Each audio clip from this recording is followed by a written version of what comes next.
If you've been around for a while, you know that I run the official Veritasium Chinese stuff. What you might not know though is that, well, I haven't actually been subtitling everything myself, and I didn't even know how to do so until now. I was literally putting this off. I didn't want to learn the software. I started playing with some of those, but quickly discovered that there was a pretty high level of entries, so I just let the team do it. Eventually though, the hype of being able to translate videos wore off on everyone, and I slowly started coming to the realization that I would have to be doing this for myself someday.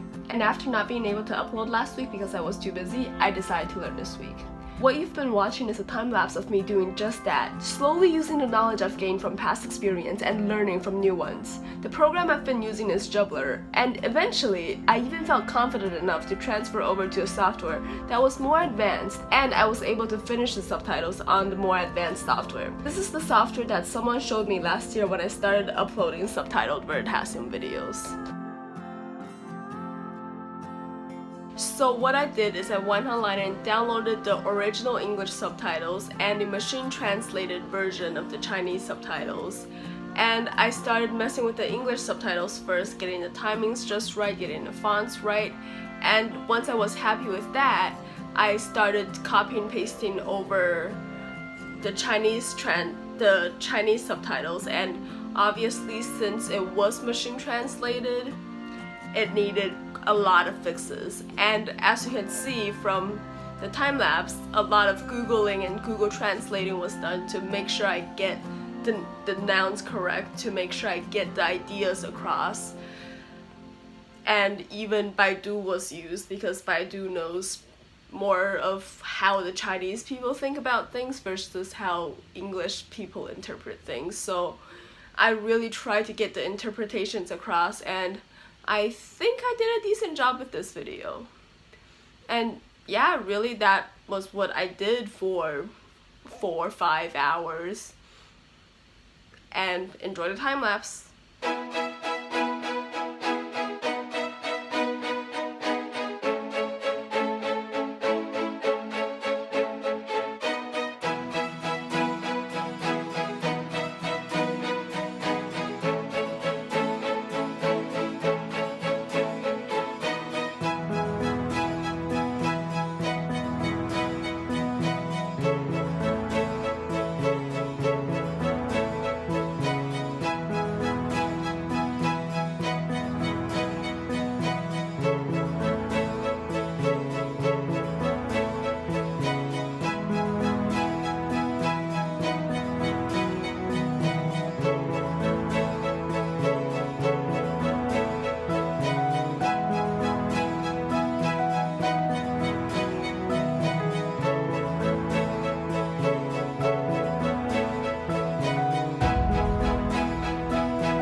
then it came time to burn the subtitles into the video. At first I thought it would just be a built-in thing in the subtitle tools I use, but it wasn't, so I googled, and I didn't exactly find a solution I liked. And then I remembered I had downloaded another software previously during the times I was exploring these tools, but here's a sample of what it came back with. Film school application on my desk. I'm leaving in 5 days. So that didn't quite work out. Finally, I just decided to do a screen capture of the video. I know that sacrifices some quality, but I wanted to get this out there. As a final edit, I used the iMovie to crop the frame out, and here's the final product. Surprisingly often, is Veritasium a real element? Nope. I made it up. Fast forward to the end, I even put in my little name. Thank you for sticking with me as this channel and I evolve. That's my first time putting my name on a Veritasium video, and it's weird. I figured I'd better do it though, so the general public doesn't think that I'm not giving the person credit for translating and subtitling.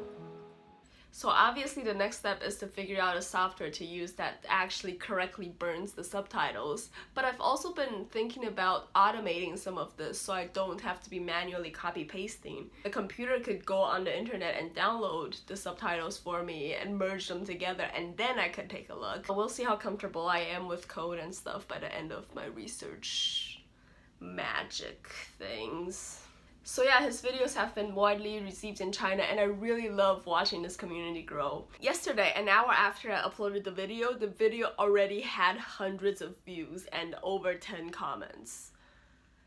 That is just insane for me.